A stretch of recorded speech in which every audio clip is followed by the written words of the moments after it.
I got this. Bear with me, I'm trying to reach legendary status. Look how far I came, I'm just getting started. Linked up Dorian, we trying to run the DeLoreans. Upgrade season, focus. Upgrade season, focus. Upgrade season, that's the upgrade season. Focus, focus. That's the upgrade season. Focus. That's the upgrade season. Alright, so we are back pour un autre épisode, guys. Ça devrait être épisode numéro 24 ou 25, je me rappelle plus trop. Mais encore une fois, nouvel épisode, super excité, un nouvel invité dans le studio. Vous avez très aimé, vous avez beaucoup aimé la dernière épisode qu'on a fait avec Alicia, bien évidemment. Mais aujourd'hui, nouvel invité, on va parler de beaucoup de choses, d'immobilier, de motivation, d'entraînement, d'un peu de tout avec un invité que j'ai découvert récemment à travers ma magnifique femme. Nos femmes travaillent ensemble.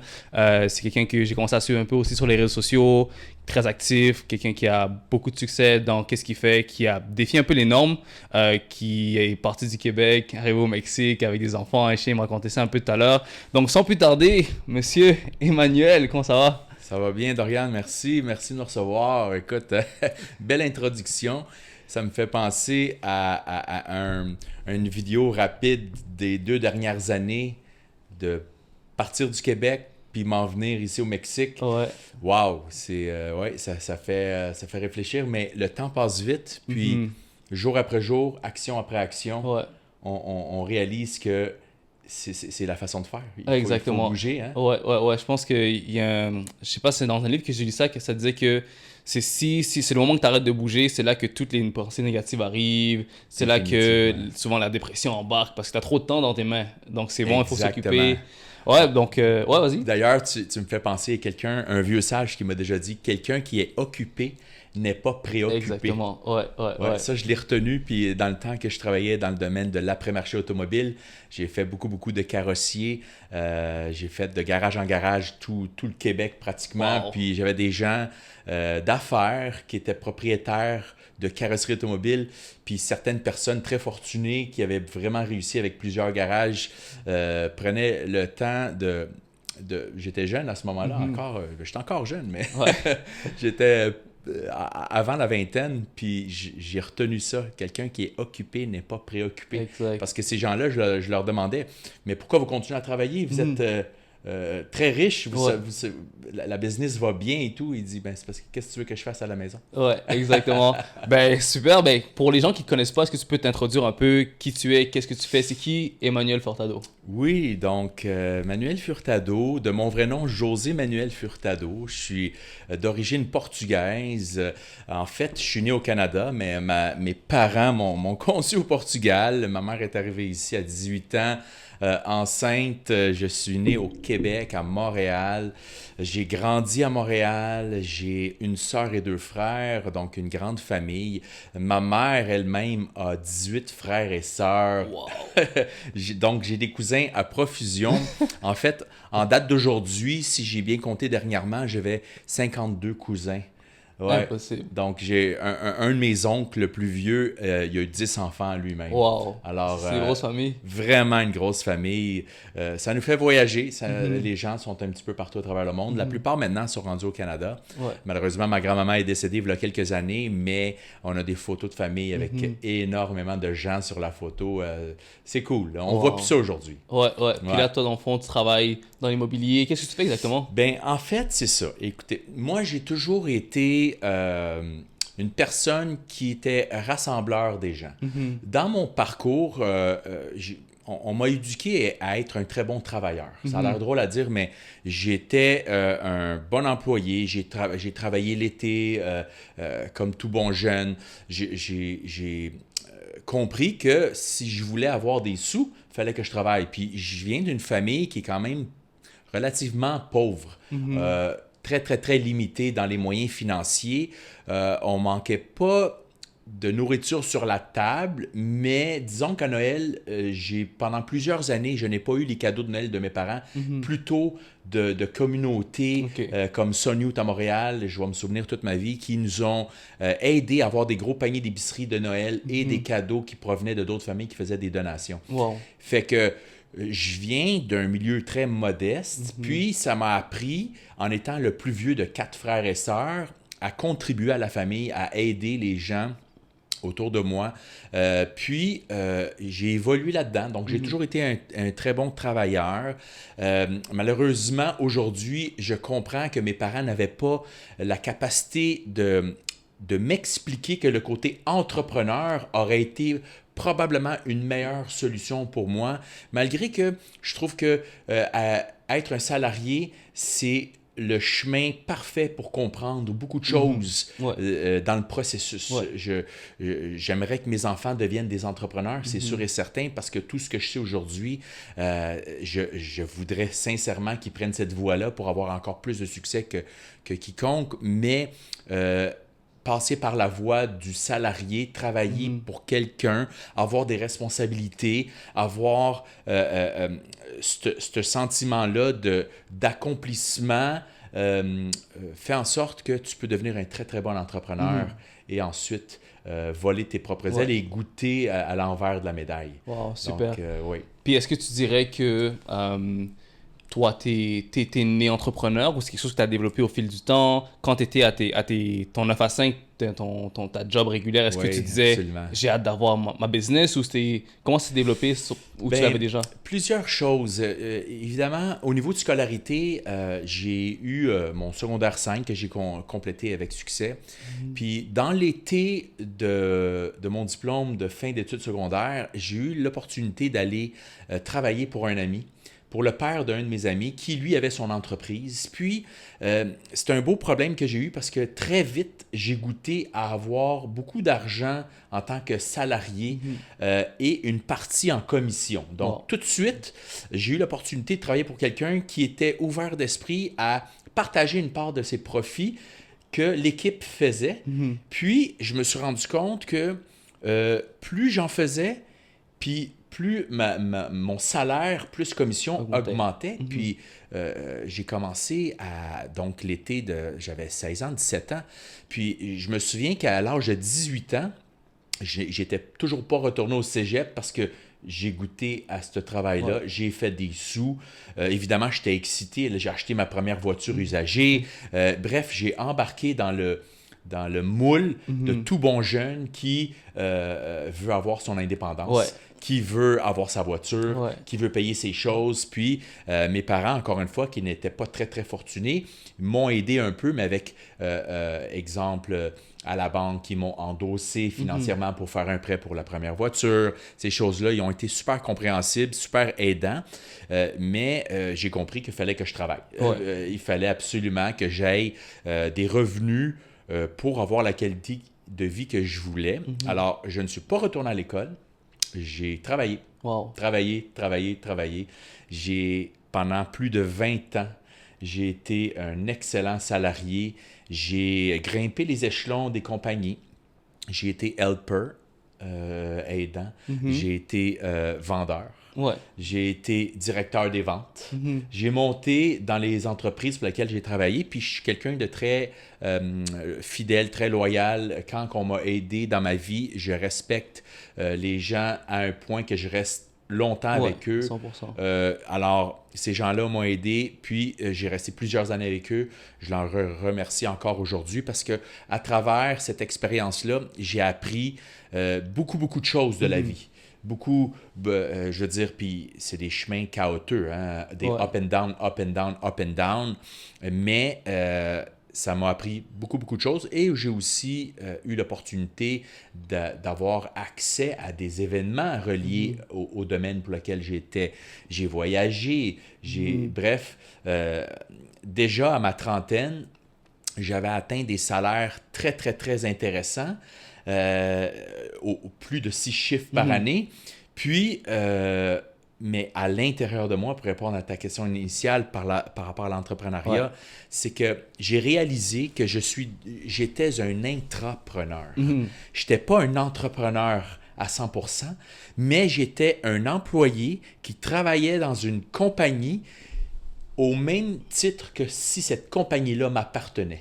J'ai vraiment pris cette responsabilité-là de démontrer à mes supérieurs que j'étais la personne qu'ils avaient besoin. Et ça m'a été payant parce que ces gens-là, effectivement, quand tu donnes un petit peu plus, le extra mile, ben, tu as des récompenses en retour. Ouais. Puis c'est intéressant. Il y a beaucoup de choses que tu as dit que j'aimerais, comment dire en anglais, unpack. Premièrement, ça me rappelle un peu mon histoire aussi. Quand j'avais, je pense, 17 ou 18 ans, j'ai démarré une compagnie de lavage de vitres avec un ami sur un coup de tête.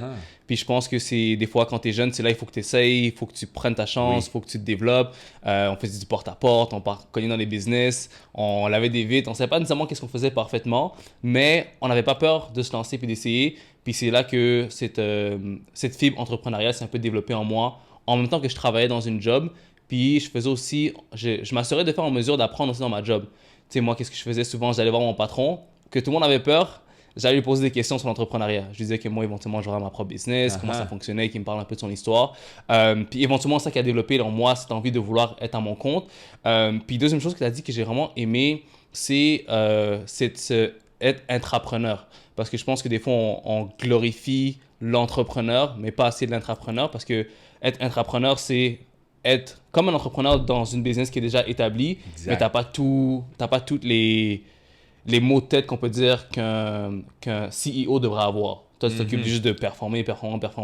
Puis, tu as quand même des commissions un peu plus. Tu travailles, tu es récompensé pour le travail que tu mets. Exact. Ouais. Puis, est-ce que toi, tu dirais que... comment tu dirais que ces jobs-là t'ont aidé pour où est-ce que tu es aujourd'hui? Comment tout ce bagage que tu as accumulé avec le temps, dans tes 20 années de job, je dirais que il y a plusieurs choses qui m'ont aidé, c'est définitivement, mais si les gens qui nous écoutent pourraient retenir la chose la plus importante pour moi, puis je crois que c'est pour l'ensemble des gens qui veulent réussir dans leur vie, que ce soit de modèle intrapreneur ou entrepreneur, ce sont les relations. Wow. Les relations, ça a toujours été quelque chose que j'ai appris déjà très jeune. Entre autres, quand un des travails d'été que j'ai fait était de vendre de la crème glacée sur les triporteurs, les guiling, hein? Alors, je vendais de la crème glacée. Il fallait faire quoi? Il fallait cogner aux portes, il fallait arrêter, solliciter les gens, garder le sourire, bâtir des relations avec les gens. Puis bâtir des relations veut dire continuer à parler à ces gens-là de façon périodique, garder un contact. Et la nouvelle des réseaux sociaux qui est arrivée, parce que j'ai 44 ans aujourd'hui, mais j'ai tout fait ça sans réseaux sociaux. Bâtir des relations, les garder, mais quand les réseaux sociaux sont arrivés avec Facebook, entre autres, évidemment que ça a été comme « Wow, OK, je connais cette personne-là, je dois me connecter. Les gens me disaient au début, ils disaient « Manuel, mais c'est même pas ton ami. » Je dis « Justement, je veux connaître cette personne-là. » Les réseaux sociaux, c'est fait pour connaître les personnes sans nécessairement que ça devienne ton meilleur ami. C'est pas le but. Le but, c'est d'avoir des contacts, des connaissances, puis de partager des choses qui pourraient un jour être utiles à l'autre personne et vice-versa. 100%. Puis, tu sais, je veux dire, une des choses qui est très importante, c'est, comme tu as dit, c'est les relations, c'est garder un bon contact, pas nécessairement être son meilleur ami, mais avoir ce contact, parce que un truc que j'aime beaucoup avec le réseautage, on peut dire, c'est que tu ne sais jamais qui tu rencontres vraiment. Peut-être une personne que tu vas rencontrer, tu sais, j'ai un exemple, parce que nos deux femmes travaillent ensemble, là maintenant on travaille ensemble. Ouais. Mais ça pourrait être, je sais pas, peut-être que c'est quelqu'un que tu as juste bien gardé en contact ou n'importe quoi, que ça peut être un bon mécanicien pour toi, qui peut t'amener d'autres opportunités. Donc l'importance des relations, honnêtement, surtout quand tu fais de la business, c'est quelque chose qui va t'ouvrir beaucoup de portes. Et je pense dans ton cas, ça t'ouvrir beaucoup de portes aussi. Right? Comment tu dirais, après, une fois que tu as été dans le domaine du 9 à 5, ben, on va dire entrepreneur, comment tu as abouti dans l'immobilier? C'était quoi ce pont? Comment tu t'es rendu là? Oui, bonne question. Alors, l'immobilier est arrivé dans ma vie par défaut. Encore une fois, un de mes meilleurs amis à l'époque, qui était très bon ami encore aujourd'hui, il m'a dit un jour, Manuel, il dit là, tu fais des sous, mais il faudrait que tu investisses. Mon père m'a montré qu'on doit investir. Puis là, même le mot investir, c'était pas quelque chose de très clair dans ma tête. Ouais. Il dit, tu dois acheter un condo, une maison, parce qu'il dit à loyer, ton argent est jeté par les fenêtres. Puis il avait raison parce que j'ai eu quelques années avant, donc j'ai acheté ma première maison à 23 ans, si je ne me trompe pas, plus ou moins.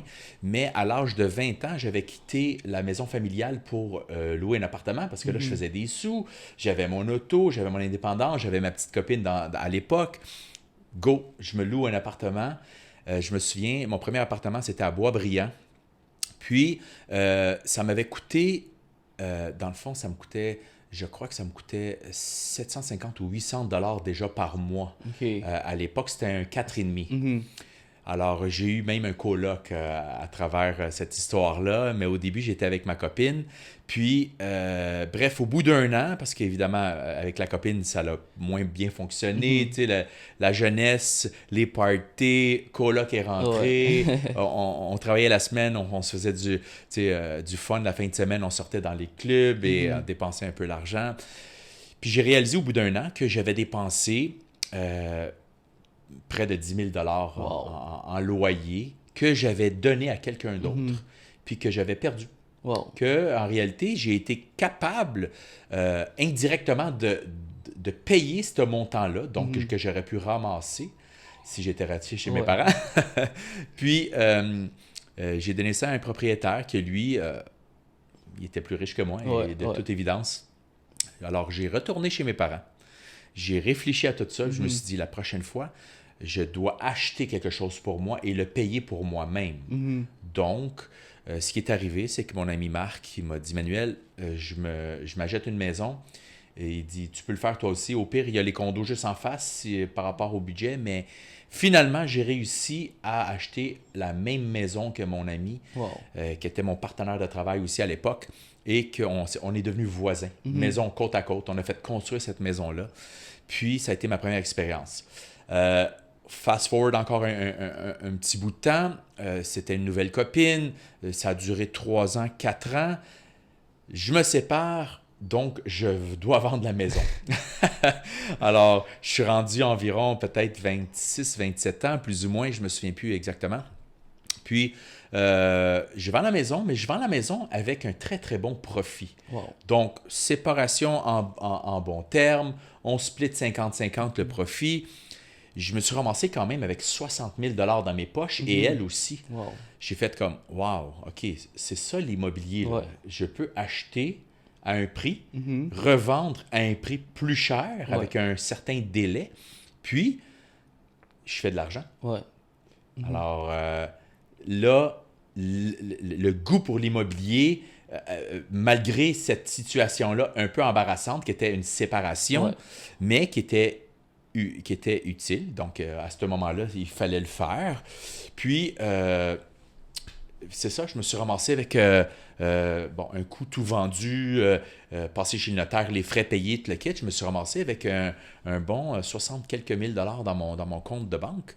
Puis, ça m'a donné un bon start pour le prochain projet. Mais là, le prochain projet, là j'ai réfléchi mieux. Là, j'ai réfléchi mieux, exactement. Alors, je me suis racheté un condo. J'ai eu plusieurs propriétés dans ma vie. Puis, en fait, j'en ai eu 8 total, moi personnel. Puis, j'ai aussi vu que, bon, on peut en reparler un petit peu plus tard, mais la passion pour la construction est arrivée. J'ai commencé à faire de l'immobilier on the side, comme sideline, en même temps que j'étais directeur des ventes pour une grosse entreprise. J'ai dû aller chercher mes licences d'entrepreneur général parce que je faisais du flip immobilier. Puis au Québec, pour faire du flip immobilier de façon légale, il faut que tu sois dans les normes, avec les bons permis et tout. Puis moi, je suis un gars qui est assez legit, si on peut dire. Là, je fais attention. Je veux dire, je ne cherche pas de problème. Puis j'ai fait des bons flips immobiliers avec des bonnes réparations, des bonnes rénovations avec des bonnes personnes. Puis j'avais besoin de cette licence-là. Alors d'ailleurs, cette semaine, j'ai fait un post là-dessus sur mes compétences puis mes connaissances en lien avec cette licence-là, qui Wow. est la Générale 1.3 de la RBQ au Québec. Puis, ça m'a servi, parce qu'ici, au Mexique, évidemment, ça ne me sert plus à rien, mais Ouais. les connaissances sont restées Sont dans là. ma tête. Puis, ce que ça fait, c'est que les gens qui investissent avec moi en immobilier, maintenant, en plus de savoir que j'ai des très, très bonnes connaissances en immobilier de construction, ça leur donne un sentiment je veux dire, de happiness, là, de savoir que la crédibilité aussi, Ouais, toute de l'équipe, confiance, que on peut dire. j'ai l'œil de l'inspecteur là, pour leurs propriétés qu'ils sont en train d'acheter Ouais. et ou en construction. Mhm. Donc, oui, c'est ça. Là, on a fast-forward rapidement Ouais. l'immobilier, mais l'immobilier est venu pendant que je travaillais. Je faisais de l'immobilier on sideline. Fait que, et tout ce qui entoure l'immobilier, donc un peu de rénovation, du home staging.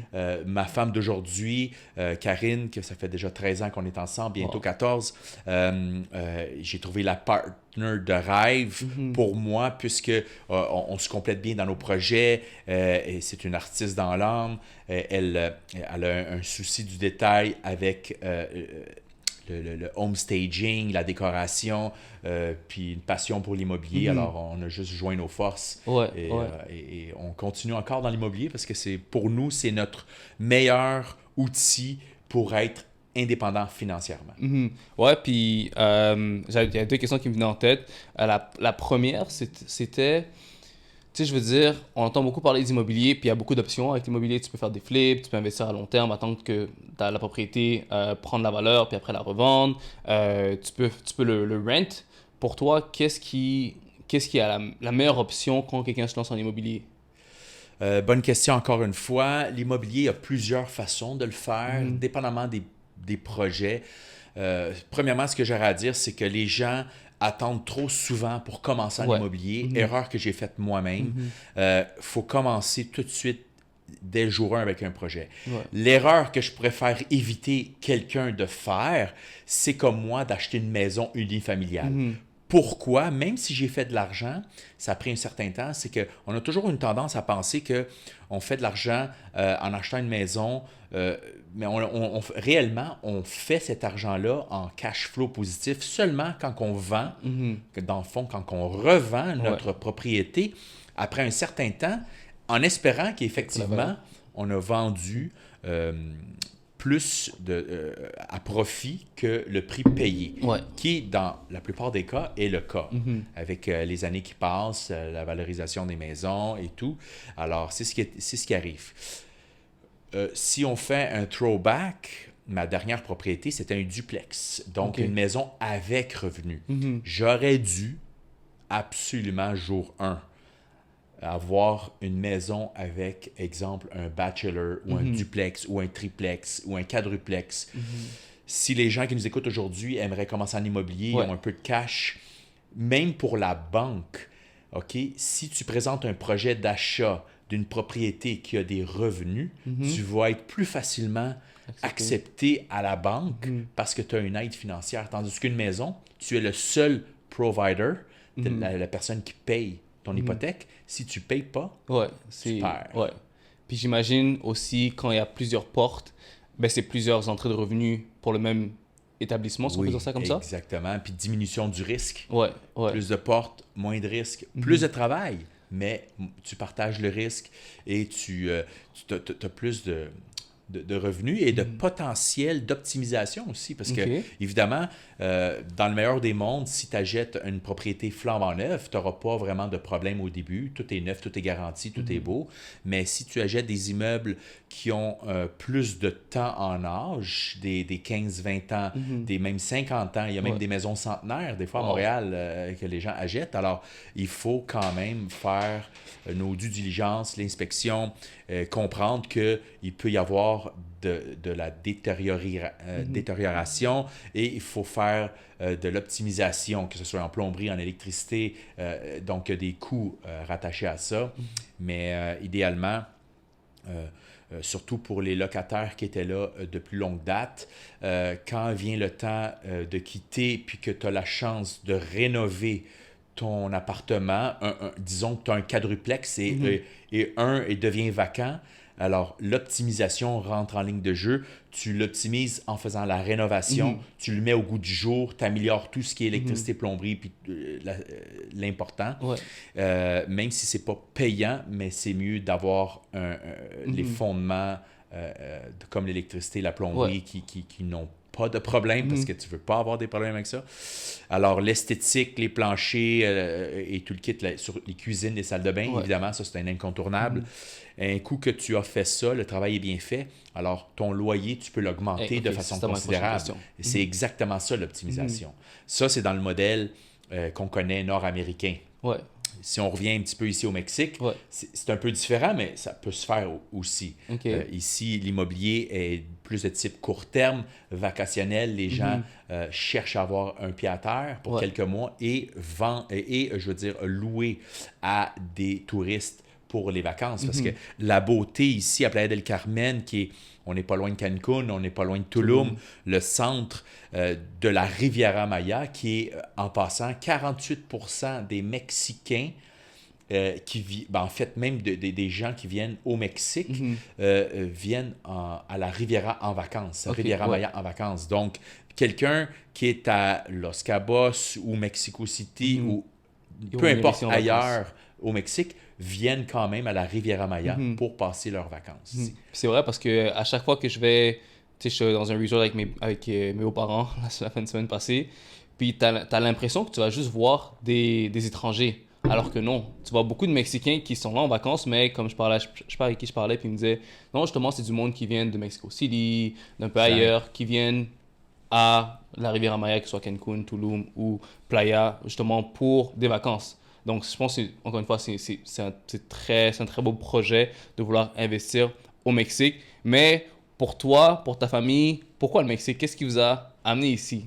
Yes, le Mexique. Écoute, c'est une vieille histoire d'amour, le Mexique. En fait, la première fois que je me suis payé des vacances en tant que jeune adulte, ça a été à Oasis Cancun. Club Med. Non, c'était pas Club Med, mais c'était comme un Club Med. En réalité, pour moi, c'était incroyable. L'Oasis Cancun, c'était un resort. Si je me trompe pas, c'était un 5 étoiles dans le temps, peut-être un 4 étoiles et demi aujourd'hui, mais c'était l'endroit de fête, de party. C'était l'endroit où que tous les jeunes allaient à Cancun dans la période du spring break pour fêter les vacances du printemps, donc les fameuses semaines de mars. Puis je vais me souvenir toute ma vie, j'étais avec des amis, c'était mon premier voyage avec des jeunes, en tant que jeune adulte, mais avec des amis. Donc on était, j'avais 20 ans en réalité, non, 19 ans.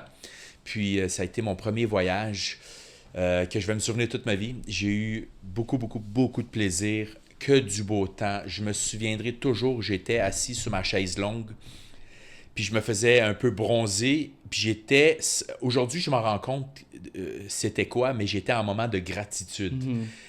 Avant, je ne connaissais même pas le mot gratitude. Okay. Aujourd'hui, je crois que c'est un des mots les plus importants que les gens devraient avoir dans leur vocabulaire et le manifester et le faire. La gratitude, j'étais complètement en remerciement avec la vie. Je regardais le ciel bleu, le soleil, j'avais la sueur au front. J'étais en train de cramer, j'étais en train de bronzer, puis c'était best life ever, là, comme l'expression le dit en anglais. Ouais. C'était incroyable. La mer, les eaux turquoises des belles plages de Cancun. Je m'étais promis qu'un jour, je vivrais au Mexique. Puis sans le savoir qu'aujourd'hui, c'est la réalité. Mais déjà, à cet âge-là, jeune adulte, je savais qu'un jour, j'allais vivre dans les Caraïbes, parce que c'est carrément ça. On est dans les Caraïbes du Mexique, où est-ce qu'il y a les eaux turquoises, où est-ce qu'il y a des palmiers, où est-ce qu'il fait beau 310-320 jours par année. Ouais. C'est ce que je voulais absolument comme mode de vie. Wow. Ouais. ça fait combien de temps que vous êtes arrivé au Mexique? Tu m'as dit, ça fait environ 2 ans. Ça va faire 2 ans, oui, exactement. Dans la folie des 2 dernières années, avec tout ce qui s'est passé au niveau mondial, notre famille, ma femme et moi, nos enfants, on a décidé tout simplement de ne pas nécessairement se rebeller et se battre contre toutes des choses qui n'étaient pas de nos valeurs, et plutôt d'aller dans des endroits où est-ce qu'on avait beaucoup plus de liberté, parce que on l'a vu via les médias sociaux, des amis. J'avais plusieurs amis au Mexique. J'avais aussi plusieurs amis en Floride, parce qu'avant d'arriver au Mexique, j'avais réellement considéré d'aller habiter en Floride. Puis, en faisant nos due diligence, nos recherches, en ayant parlé à plusieurs de nos amis, la Floride restait une excellente option, mais on avait vraiment le Mexique dans notre cœur déjà aussi. Puis, c'était, en fait, je peux le confirmer aujourd'hui, c'était tout simplement plus flexible et facile de s'expatrier au Mexique qu'en Floride, où est-ce que les requirements, donc les exigences, étaient un peu plus difficiles, pas impossibles, mais un peu plus difficiles, avec une nécessité plus grande en dollars. Donc, il fallait avoir quand même un bon portefeuille pour partir une entreprise, pour acheter une maison. Je veux dire, tu arrives dans un nouveau pays, donc tu n'as pas nécessairement d'options hypothécaires. Nous, dans les dernières années, on a vu qu'on a fait des très bons moves immobiliers, un après l'autre. On a quand même réussi à ramasser une bonne mise de fonds qui m'a permis, en fait, comparativement à la Floride, que j'aurais pu peut-être juste acheter une maison, partir une entreprise, puis avoir un peu d'argent dans le compte de banque pour au moins la première année. Au Mexique, j'ai pu acheter presque 4 propriétés. J'ai des terrains, j'ai des propriétés à Tulum, j'ai des propriétés à Playa del Carmen. Tout est payé 100% cash. Je n'ai aucune dette. Mes enfants sont à l'école privée. Je continue à travailler à distance. Donc, un de mes derniers projets était la franchise dans le domaine de la carrosserie automobile. J'ai eu beaucoup de plaisir à le faire. Mais on était obligé de travailler à distance de toute façon. C'est ce qui a fait que l'entreprise pour laquelle je travaillais, j'étais obligé de travailler à distance, donc télétravail.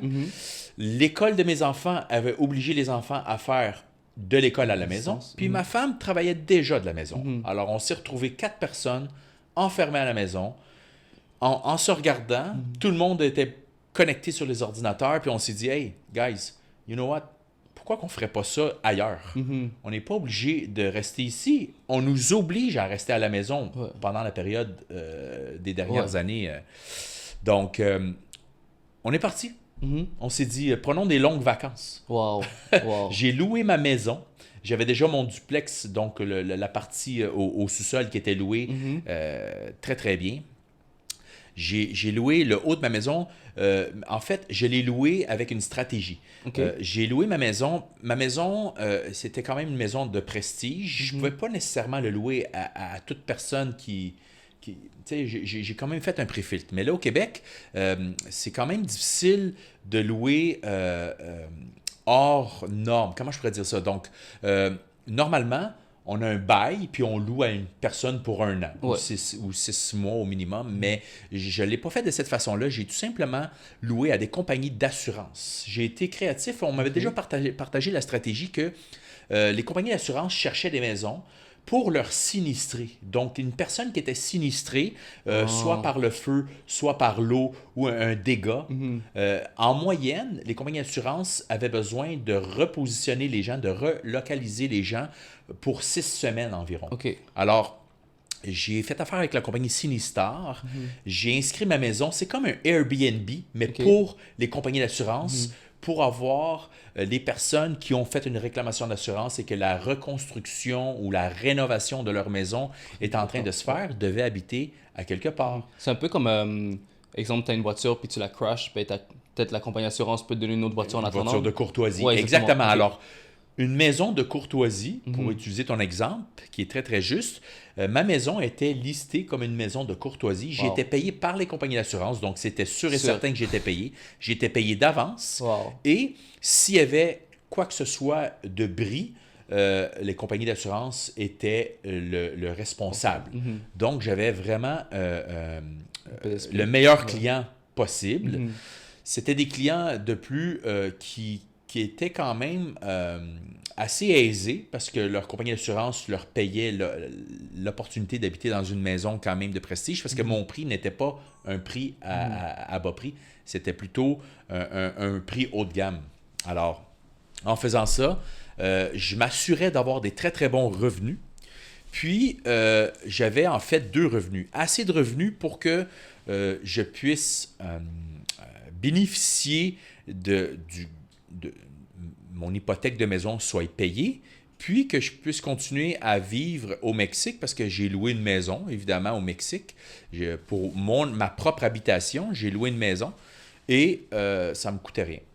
Fait qu'en réalité, tous mes investissements et mes stratégies, que ce soit par la location, fait en sorte que j'ai jamais payé de mon argent de poche la location de ma maison. Ça a toujours été payé par soit mes locataires ou soit mes revenus de location court terme. Wow, que j'ai super. Je sais que vous êtes en plein milieu d'un épisode et j'espère que vous aimez ça, mais il fallait que je prenne le temps de faire un appel à toutes les personnes sérieuses qui veulent atteindre leurs objectifs de remise en forme.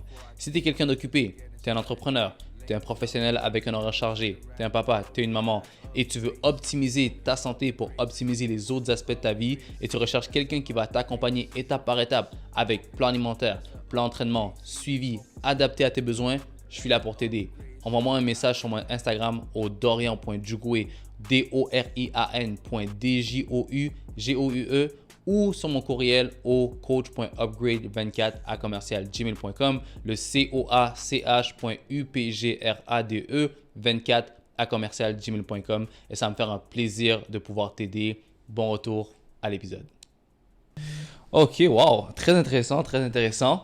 Maintenant, j'aimerais ça qu'on parle un peu de quelque chose que je trouve qu'on ne parle pas assez en tant qu'entrepreneur, parce que comme je disais tantôt, j'ai l'impression que des fois on glorifie un peu l'entrepreneuriat, puis on ne parle pas assez de qu'est-ce que ça prend. C'est quoi les moments difficiles? J'avais un podcast avec un gars que je connais hier qui parlait de lui, il a ouvert un gym, puis c'était pendant la pandémie, en même temps qu'il étudiait pour un doctorat en pharmacie. Donc, c'est des 80-100 heures par semaine, il ne dormait pas, beaucoup d'anxiété. Puis, je trouve qu'on ne parle pas assez de ces genres de moments-là en tant qu'entrepreneur où ça va pas. Ou peut-être non, ça va pas, mais c'est très stressant. Est-ce que tu peux me parler un peu de toi? C'était quoi, à quoi ça ressemblait tes moments difficiles où c'était pas tout rose? En fait, oui, sur plusieurs volets différents, je pourrais dire que faut vraiment prendre la responsabilité de ce qu'on fait, de ce qu'on veut. Je vais donner un exemple. Dernièrement, un volet important dans mon cheminement au niveau d'être courtier immobilier ici au Mexique, c'était d'aller chercher ma licence. Alors, ça l'a un petit peu occupé mes soirées. En fait, j'ai dû faire entre 8 à 10 heures par soir, plusieurs soirs semaine, entre 6 heures et 9 heures le soir, pour assister à mes cours en ligne. Alors, si tu n'es pas là, tu ne réussis pas tes examens, tes licences et toutes ces choses-là. Ce que ça fait, c'est que tu te rends compte que rapidement, tu dois sacrifier du temps familial. Tu dois sacrifier du temps avec tes enfants, avec ton épouse, ta blonde, ton partenaire. Quelqu'un qui est entrepreneur, automatiquement, doit...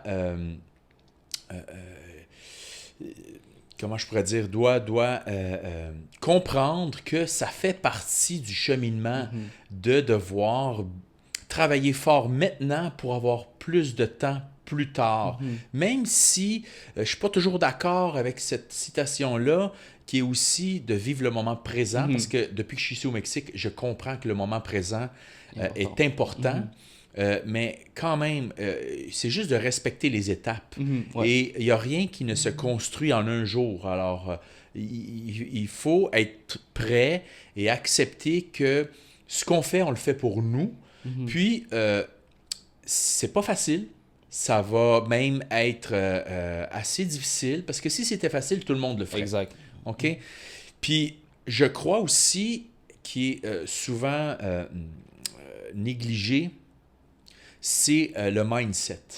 Parce que ce qui va arriver dans la réalité, c'est que beaucoup de gens autour de toi, malheureusement, vont, sans même s'en apercevoir, ils vont te décourager. Ouais. Ça, là, c'est un sus-énergie épouvantable.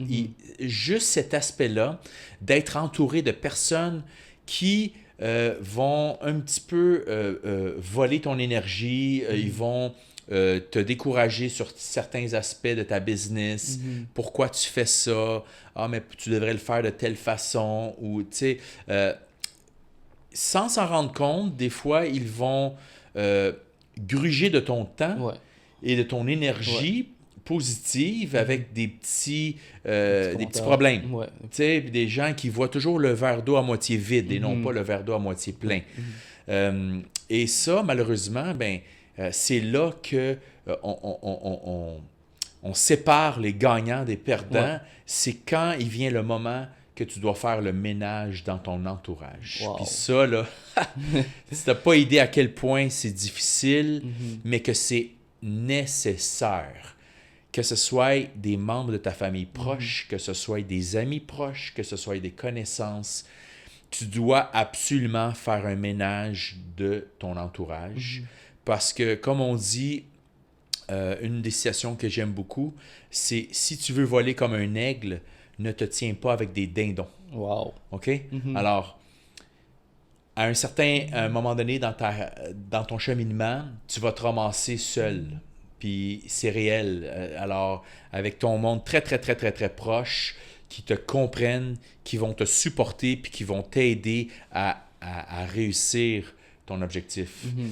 C'est très important d'être très, très bien entouré. Puis l'envers de la médaille est là, la difficulté.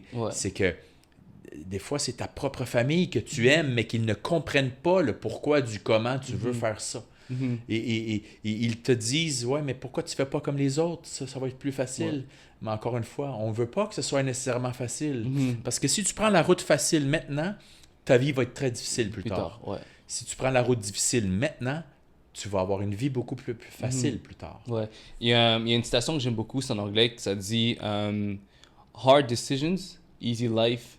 Easy decisions, hard life. Puis je pense qu'il y a aussi cet aspect de delayed gratification, comme on dit. C'est de planter les graines maintenant pour pouvoir récolter plus tard. Mais je pense qu'il y a beaucoup de gens, que ce soit non-entrepreneurs ou entrepreneurs, ou même dans le genre du fitness, dans le monde du fitness, qui veulent les résultats maintenant, mais qui ne comprennent pas le processus de devoir faire ces décisions difficiles, qui doivent prendre ces chemins un peu moins empruntés, parce qu'à la fin de la journée, comme tu as dit, si c'était facile, tout le monde le ferait. Absolument. Maintenant, je pense que ma question, ça serait plus comment, pour les auditeurs aussi, c'est comment tu gères ça, devoir te séparer des gens qui sont proches de toi, gérer ces réactions-là. Comment tu...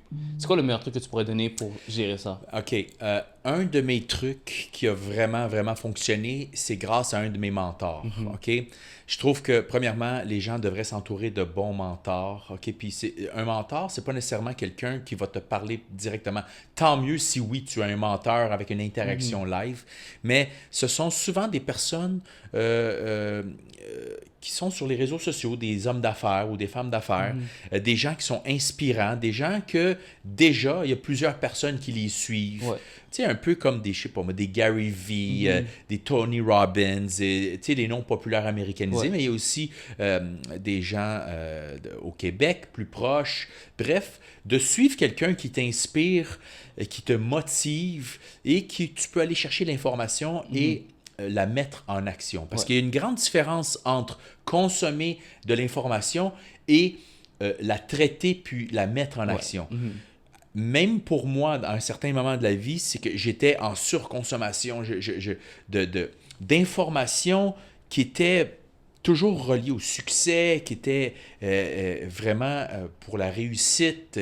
Je ne me nourrissais que de ça, mais je me suis rendu compte que, OK, c'est bien beau consommer, faire des livres, des lectures et tout, mais si tu ne passes pas à l'action sur ce que tu as appris, il n'y a rien qui va se passer. Puis c'est là le nerf de la guerre, c'est quand tu mets en action, aussi petite que soit-elle, ce que tu viens d'apprendre, tu vas avoir un nouveau résultat. Puis le résultat va générer vraiment un environnement d'abondance et même de nouvelles personnes que tu vas rencontrer parce que tu as généré des nouvelles actions, tu es allé à certains endroits. Bref, tu vois, là, tout est relié, tout est rattaché. Donc, oui, c'est beaucoup de choses à dire. Ben, ouais, c'est bon ce que tu as dit. J'aimerais qu'on retourne juste à maintenant, comment tu as été en mesure de justement gérer ces gens. Okay. Mais c'était bon ce que tu as dit. Parce que même moi, je me perds dans tout ce que j'aimerais partager aux gens.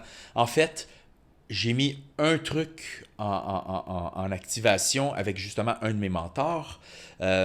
Puis cette personne-là, on appelle ça de la programmation neurolinguistique. Je suis certain que tu en as déjà entendu parler. La PNL.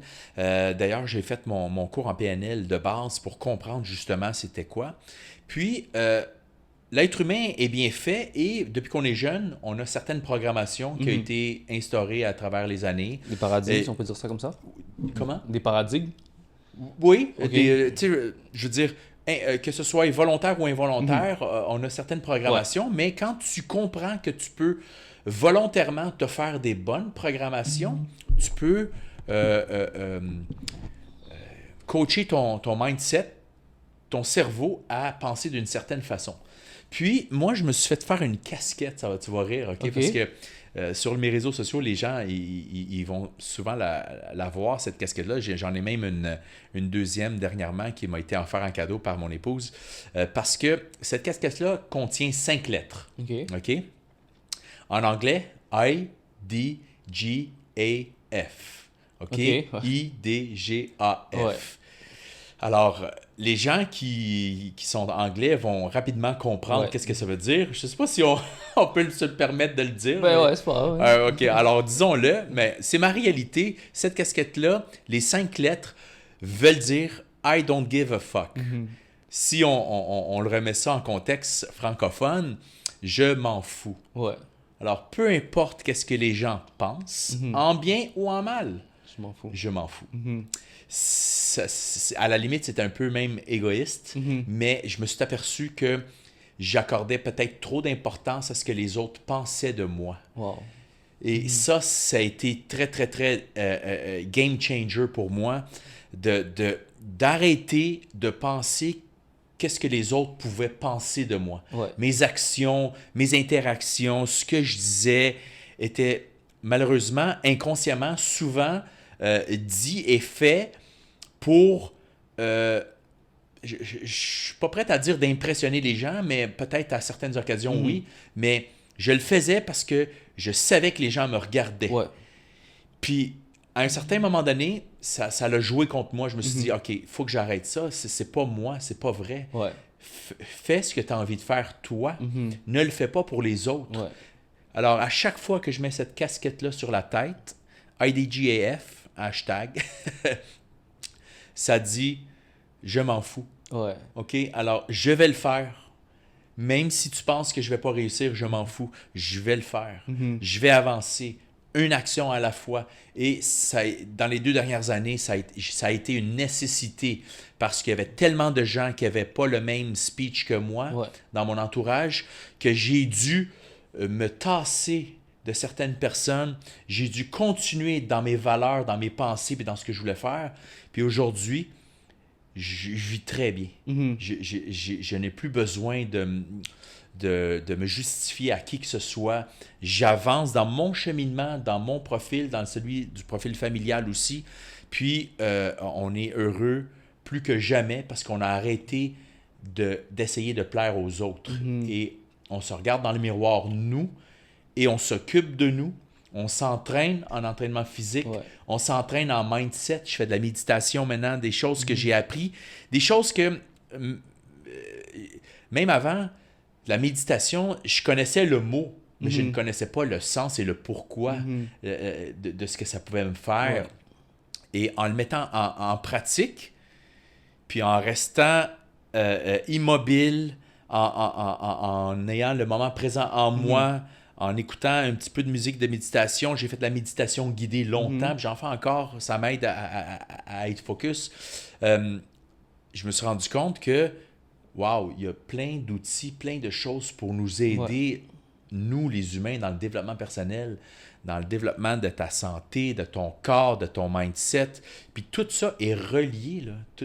Tout est absolument relié pour des améliorations personnelles. Alors, on choisit qui on veut être. On se dessine action par action. Ouais, très intéressant, très intéressant. Il y a une chose que quand tu as commencé à expliquer un peu ça que j'ai beaucoup aimé quand tu parlais de, tu sais, s'en foutre d'un peu ce que les gens disent. Parce que des fois, comme tu as dit, ça peut être des deux côtés de la médaille. Parce que des fois, on laisse les gens qui nous découragent nous faire arrêter certains projets ou certaines ambitions qu'on a. Mais des fois, on se laisse aussi trop, comment je peux dire, gas up par les gens qui nous félicitent. Donc, des fois, on peut penser que j'ai réussi, tu sais, les gens me félicitent, j'ai des accolades, X, Y, Z. Puis ça peut nous amener à être, comment je peux dire, en anglais, on dit complacent.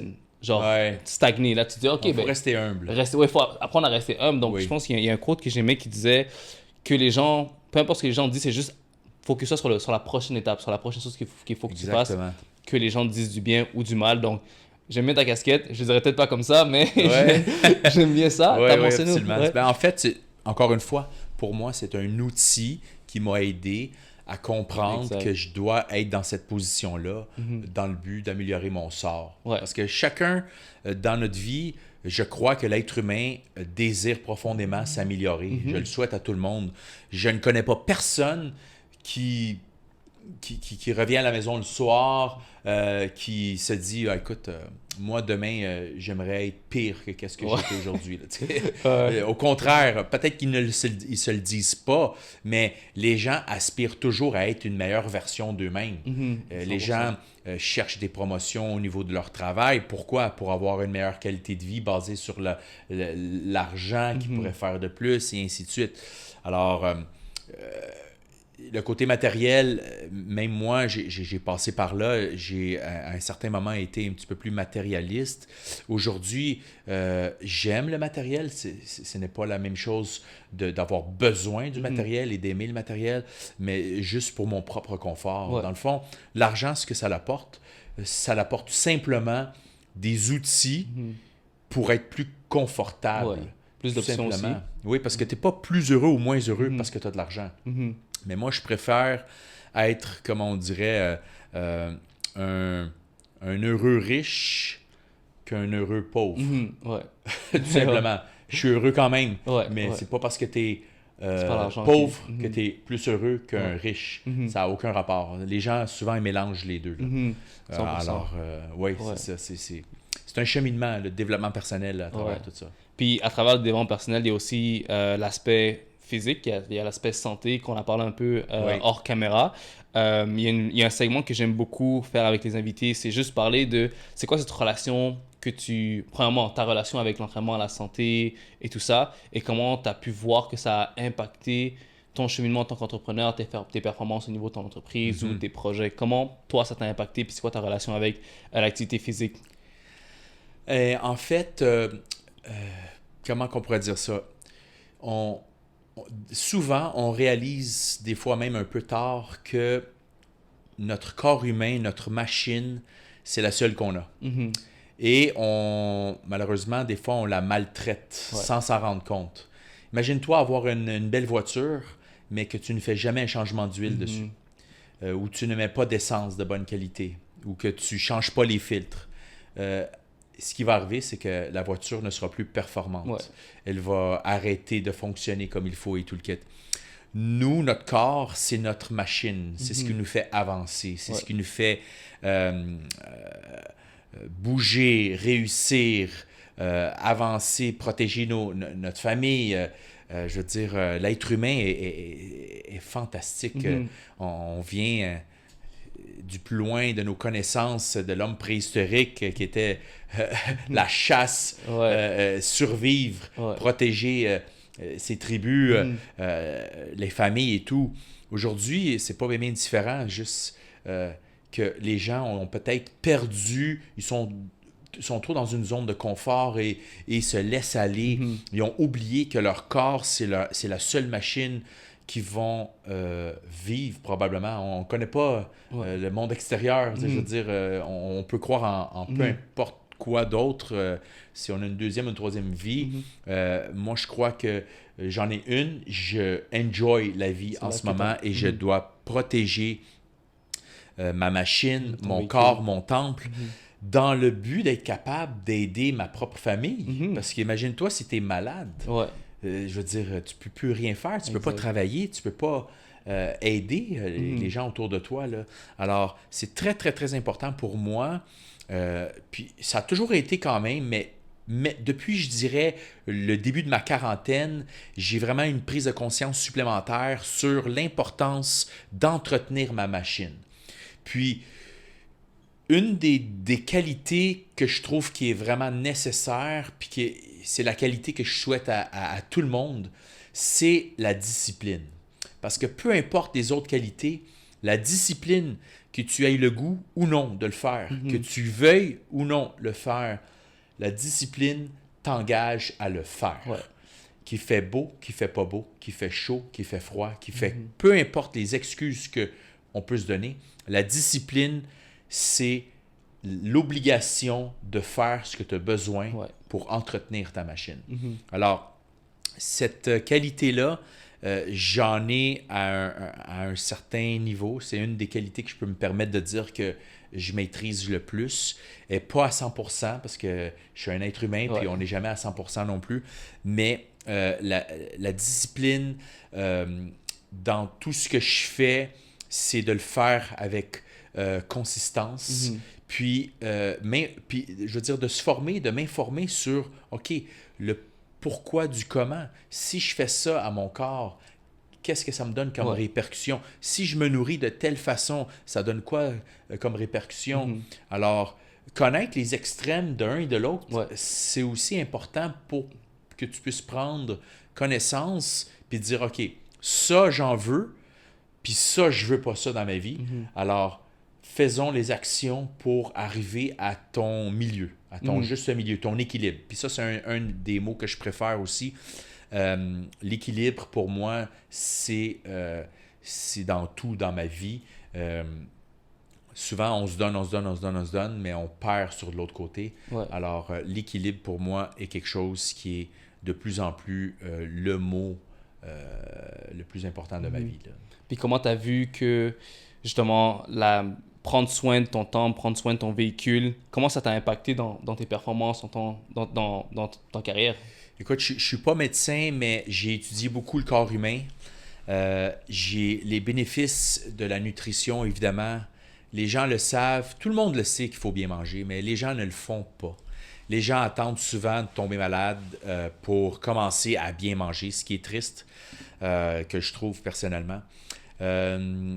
En plus, on a tellement accès à de l'information aujourd'hui gratuite, puis on a accès à se payer des bons coachs pour nous aider à atteindre des performances optimales.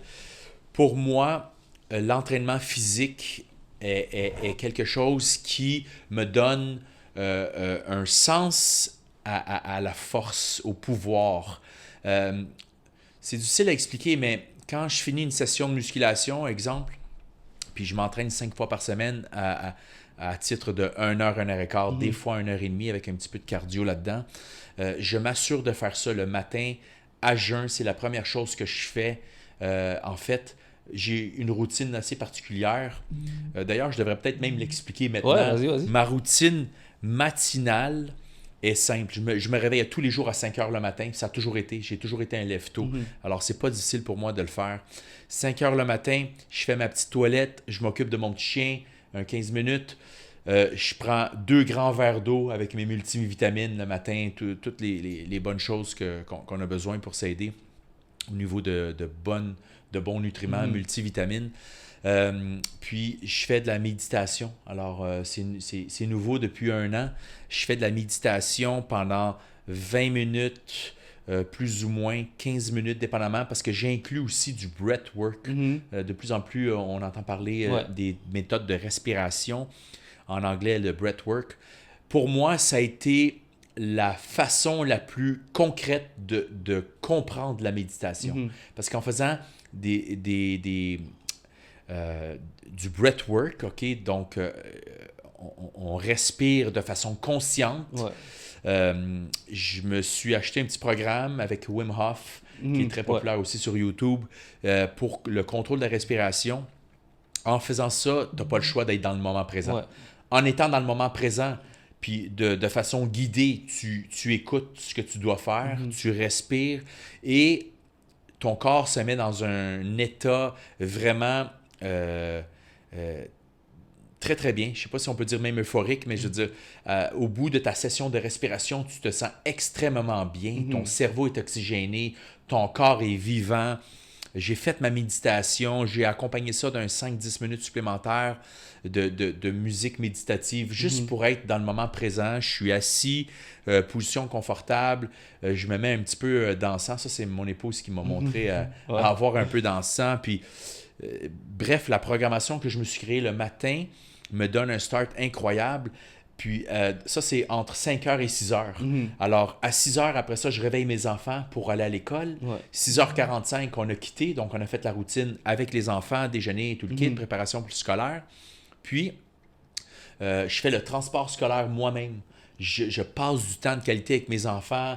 Ça prend environ 15 minutes à aller à l'école. Je fais du transport scolaire pour les amis voisins. Donc, moi puis d'autres parents, on a décidé de s'aider. Alors, je fais le transport scolaire le matin et les autres parents ramènent mes enfants le soir. Donc, on fait un échange. On a des bonnes ententes. Ça nous aide dans notre horaire de travail.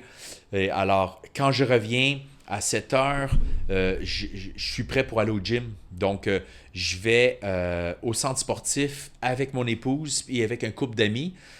Puis, on fait notre entraînement. Donc, de 7h15, 7h30 le matin à 8h30, 9h le matin, ça, c'est le me time. Ça, c'est l'importance d'être en train de bouger par du cardio, par de la musculation. Moi puis mon ami Pat, on fait de la musculation. Puis lui, c'est quelqu'un qui est habitué de s'entraîner, est assez costaud, est très, très, très discipliné aussi. Alors, on a un programme rigoureux. Je le suis. Puis, son épouse à lui, avec ma femme, s'entraînent aussi ensemble à leur niveau. On a vraiment un me-time incroyable. Puis, on finit de s'entraîner. Souvent, je vais directement à la mer, les pieds dans le sable. On profite du soleil quelques minutes. Des fois, c'est juste 5-10 minutes. Puis, je retourne à la maison, je prends ma douche, je me prépare, prêt pour aller travailler. Avant, je commençais ma routine à l'envers. Je commençais à travailler tout de suite.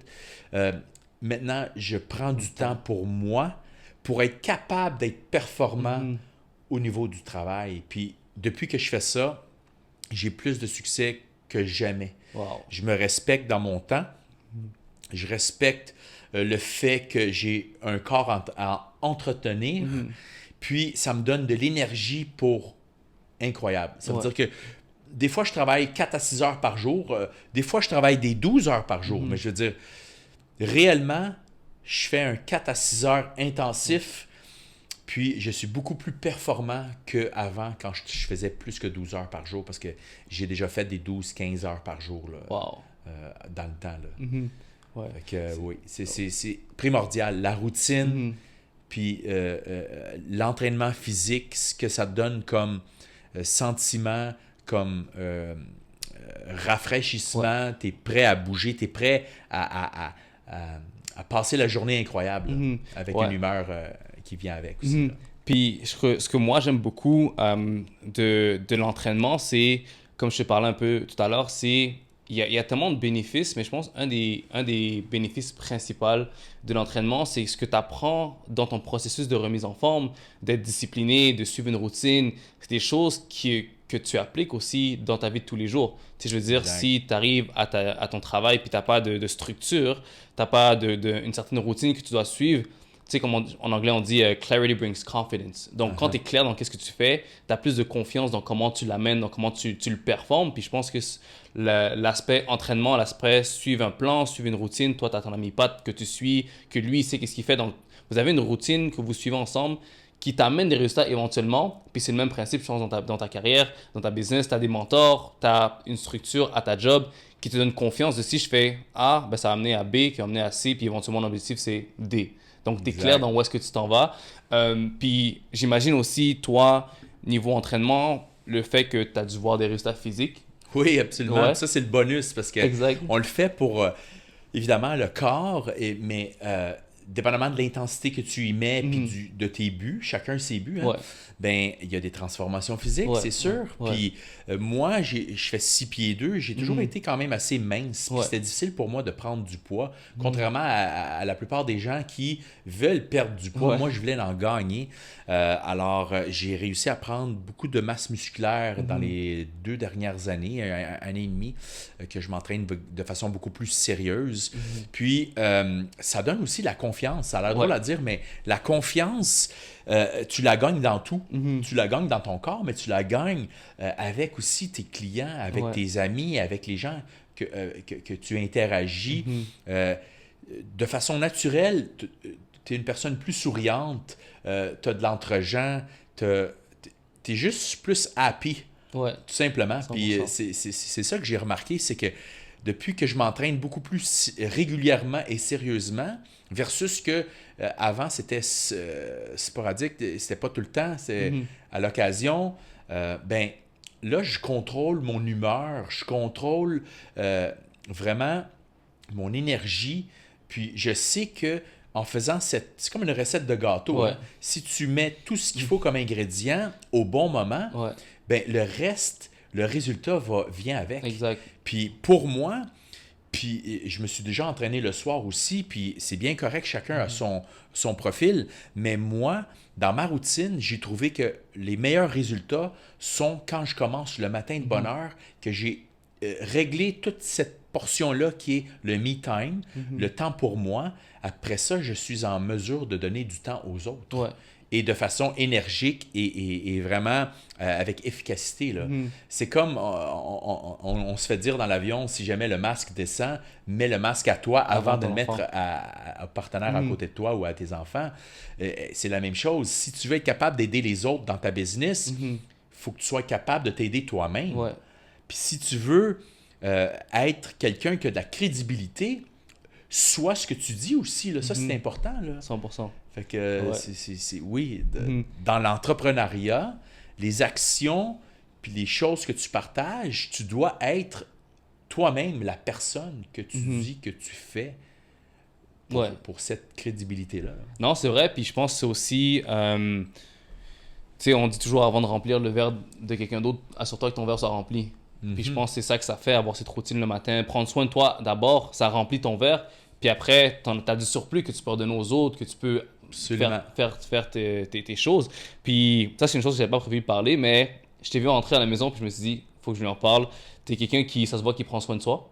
Tu sais, je veux dire, tu es bien habillé, ta barbe est bien taillée, tu as une belle représentation. Puis je pense que c'est important en tant qu'entrepreneur de bien se représenter, de prendre soin de soi-même, autant physique que ton style vestimentaire et tout ça. Comment tu vois que ça t'a affecté? Oh my God, ça c'est tellement un point important, qu'est-ce que tu mentionnes là, parce que j'ai géré beaucoup d'équipes de vente moi-même, puis on n'a jamais une deuxième chance de faire une première bonne impression. Ouais.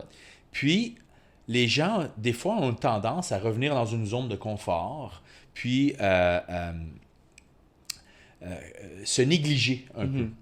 Moi, je suis dans un mindset que je vais toujours rencontrer une nouvelle personne à chaque jour. Ouais. D'ailleurs, j'invite mes enfants régulièrement à le faire, même à l'école.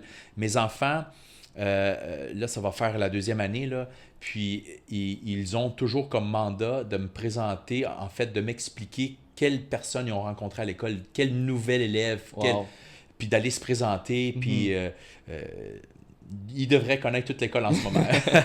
Mais tout ça pour leur apprendre que être sociable, puis les relations que tu interagis à chaque jour, apprendre à se présenter, ça t'apporte des opportunités. Ouais. Puis, c'est ça la beauté de la chose. Quand tu deviens entrepreneur, quand tu deviens disponible dans le monde du travail, ben, tu dois rencontrer des gens. Tu dois combler le besoin des autres, toutes les personnes qui ont des problèmes. Quand tu deviens le solution finder, puis tu as cette solution-là, ben, en échange, tu vas faire des sous. Ouais. Parce que tu viens de combler le besoin de quelqu'un d'autre. Mhm. Va là où il y a des problèmes, et là, tu vas faire des sous. Ouais. C'est vraiment ça. Fait que les relations, la présentation de soi, s'habiller pour la confiance, s'habiller pour être bien, s'habiller aussi dans ton domaine qui fit avec ton domaine aussi. Ouais. Tout simplement. Mais moi, je me suis toujours dit, puis je me suis toujours fait dire que tu es mieux d'être overdress que underdress dans n'importe quelle situation. Ouais. Alors, c'est ça. Je fais attention à mon image. Le branding, marketing, deux mots qui sont populaires, mais qui sont complètement différents. Ouais. Alors, sois ton propre branding pour que tu puisses être un bon marketing. Ouais. Tu sais, ton image, c'est ton branding, Ouais. mais là, qu'est-ce que tu dis, puis qu'est-ce que tu fais, et puis de la façon que tu fais, c'est ton marketing. Alors, c'est très important, ça, parce que les gens achètent des gens. Ouais. Les gens n'achètent pas un produit. Les gens, puis souvent, dans le domaine de la vente, même dans mes équipes de vente que j'avais auparavant, certaines personnes faisaient l'erreur de penser qu'ils vendent un nom, un produit. Oui, mais c'est reconnu, c'est populaire et tout. Non, les gens achètent les gens. Si tu es une mauvaise personne, mais que tu as le meilleur produit entre les mains, malheureusement, la personne qui va acheter va peut-être acheter le produit, mais elle ne va pas l'acheter de toi. Ok, wow. Ouais. Tu comprends? Très intéressant. Parce que les gens achètent des gens avant d'acheter un produit. Alors, ils vont faire affaire avec des gens en qui ils ont confiance et surtout qui ont envie de référer à leur ami. Ouais. Parce que, mets-toi à la place de quelqu'un qui vient de s'acheter une belle voiture. Bien, tu vas montrer ta belle voiture à tes amis, mais ah ouais, tu l'as acheté où? Ah, ok, à tel concessionnaire. De qui? Parce que je veux faire affaire avec ton vendeur. Ouais. Alors, sûr et certain à 100% que si tu as eu une bonne expérience, tu vas être référé. Mais si tu as eu une mauvaise expérience, tu vas être 7 fois plus référé, mais dans le côté négatif. Tu vas perdre la crédibilité. Ouais. Alors, encore une fois, je le redis, tu as une seule fois la chance de créer une bonne impression. La première fois. Wow. C'est le 30 premières secondes Ouais. de quand tu rencontres quelqu'un. Ce que tu dégages est important et ça met la table. Alors, Super. Super, très intéressant. So, on va aller magasiner bientôt, moi puis Emmanuel, guys. ouais, dans le domaine public, c'est sûr qu'il faut... On swatch un peu plus. Ouais. Puis, dernier petit sujet que je voulais parler avec toi. Oui. En fait, non, il reste 2 sujets. On va voir dépendamment du temps. Mais la première chose, c'est... j'aime toujours faire cette comparaison ou juste avoir le point de vue de l'invité. Dans ton expérience, qu'est-ce qui a fait la différence ou qu'est-ce qui fait la différence au jour d'aujourd'hui entre les gens qui réussissent et ceux qui ne réussissent pas? Parce que j'imagine qu'il y a beaucoup de gens qui se lancent dans l'immobilier. Encore une fois, c'est très attrayant. Tu vois peut-être un peu les marges de profit, le lifestyle que tu peux avoir. Mais c'est facile d'être aveuglé par ça. Puis encore une fois, pas comprendre ce que ça demande. Mais dans ton expérience, qu'est-ce qui fait la différence entre, exemple, quelqu'un comme toi qui réussit bien dans ce qu'il fait et quelqu'un qui se lance dans l'immobilier, mais sans plus? Exact. Très bonne question. Je pense qu'à la base, il faut être capable de se mettre dans une position d'aide. Je veux dire, aider les gens, c'est ce que tu veux faire en priorité. Tu veux vraiment, puis de façon très, très, très honnête et sincère, vouloir aider les personnes qui ont un certain besoin. En immobilier, les gens qui sont prêts à acheter, ils vont acheter une propriété d'une façon ou d'une autre. Mais avec la bonne personne, tu vas sécuriser la transaction, tu vas les encourager, mais tu vas les sécuriser dans le fond, comme quoi que la transaction, surtout une transaction outre-mer, va bien se passer. Tu vas les éduquer, tu vas les informer, tu vas leur présenter tes meilleurs contacts, tu vas leur laisser voir par eux-mêmes aussi ton entourage, avec qui tu fais affaire, cette crédibilité-là. C'est très important d'être réellement honnête, de vouloir aider les gens. Parce que le bonus, c'est la paye. Mhm. Ça, c'est le résultat de tes Ouais. actions, de la réussite puis du référencement. Mhm. Si tu fais pas ça de la bonne façon, c'est sûr que tu vas pas réussir. Ouais. Puis beaucoup de gens associent la réussite à beaucoup d'argent. Ça peut l'être, oui, mais la réussite, c'est le sentiment aussi d'accomplissement, Ouais. que tu es fier de ta journée, tu es fier d'avoir aidé des gens à être la solution. Tu sais que tu peux te promener dans la rue, la tête haute, puis que tu n'as pas de regrets ou de remords. Tu sais, je veux dire, tu n'as pas besoin de te cacher. Là. Tu vas pouvoir aider les gens de façon honnête et transparente. Tu sais, il y a beaucoup de définitions au succès, mais je pense que le succès, c'est le processus, c'est non Ouais. pas le résultat final, ouais. Mhm. tout simplement. D'être bien dans ce que tu fais. Dans le cas de l'immobilier, les gens ici, au niveau de l'investissement immobilier outre-mer, ils ont besoin d'être informés, rassurés, et un coup qu'ils se sentent bien avec la personne, qu'ils voient qu'il y a de la bonne communication, de la transparence, ils sont prêts. L'argent est là. Alors, OK, Manuel, OK, parfait, je suis prêt à acheter. Là. Ouais. C'est quoi que tu me suggères? Tel produit, voici mes recommandations. Des fois, les gens viennent me voir et disent, Manuel, j'aime beaucoup cette propriété-là. Qu'est-ce que tu en penses? Honnêtement, si j'ai fait mes due diligence là-dessus, je n'irai pas vraiment avec ce projet-là à cause de ça. Ah, parfait, merci. Parce que c'est un beau produit, puis tout est beau ici. Hein? Il y a plein de beaux produits, mais il faut faire nos due diligence.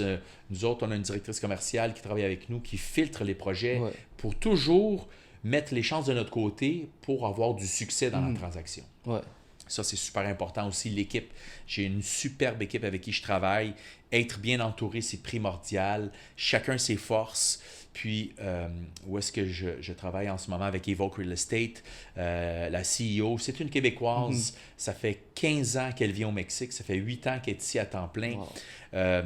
C'est une personne qui a su écouter le besoin des gens et c'est une personne super positive en plus.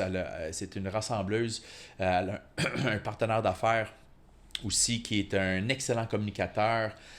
Mexicain qui parle très bien anglais. Ensemble, ils ont fait un super beau projet qui est Evoque Real Estate, que je me suis joint à eux. Moi, je me suis joint à eux premièrement parce que j'étais client. Alors, j'ai eu moi-même une très, très belle expérience client. Puis, quand j'ai terminé mon contrat au Québec avec mon travail à distance, j'ai tout simplement offert mes services à l'organisation.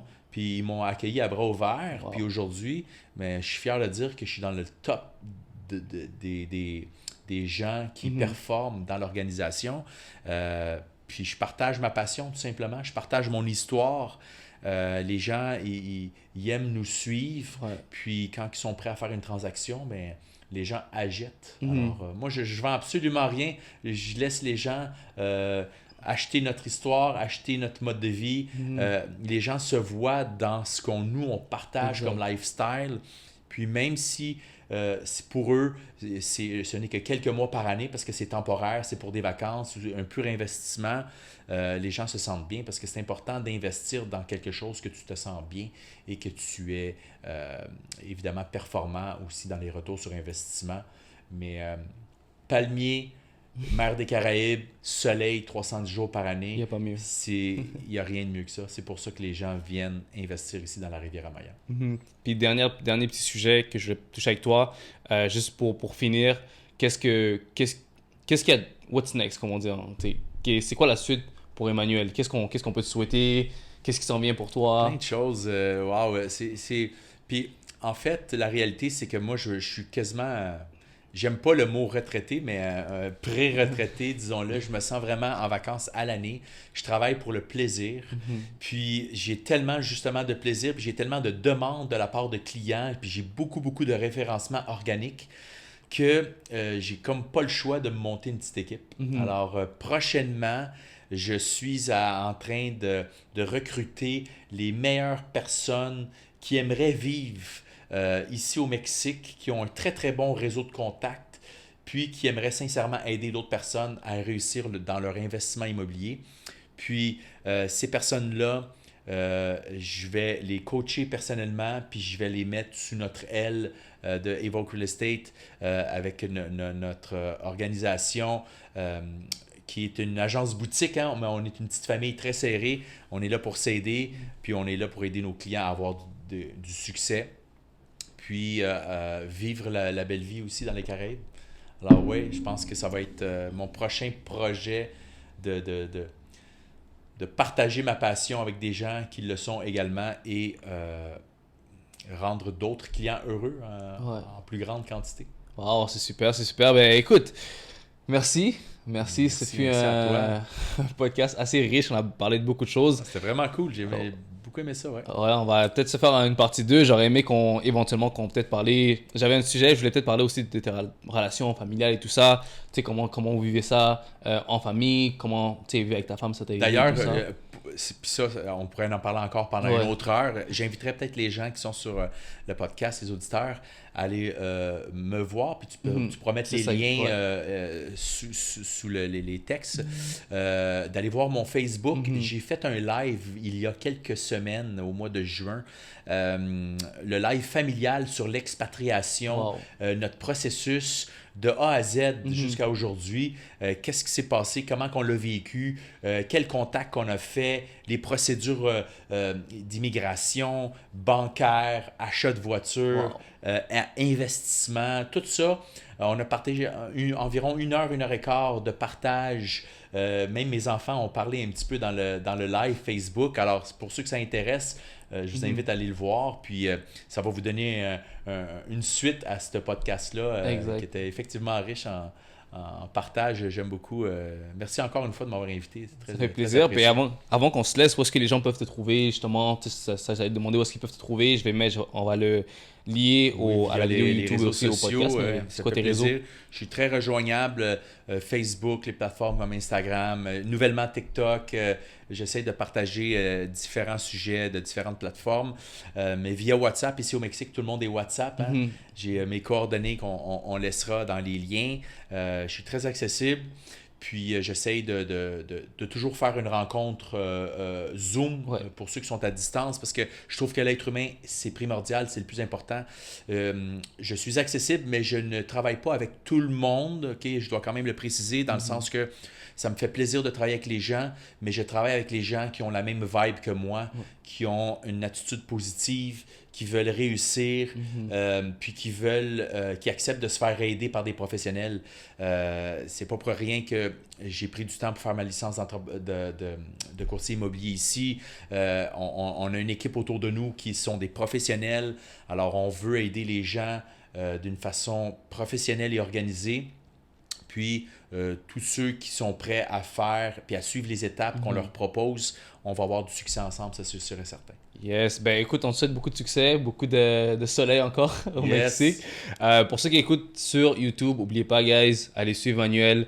Même ceux qui écoutent en podcast, allez suivre Manuel sur ses réseaux. On va lier ça dans la description. Si vous êtes sur YouTube, assurez-vous de like, subscribe à la plateforme. Si vous écoutez sur n'importe quelle plateforme, que ce soit Spotify ou Apple Podcast ou autre, assurez-vous de vous abonner à la page, donner un bon 5 étoiles comme on dit. Et on se voit au prochain épisode. Et comme je dis toujours, until next time, get up, get dressed and go get what's yours. Alright? Peace out, guys. Yes, merci. Ciao.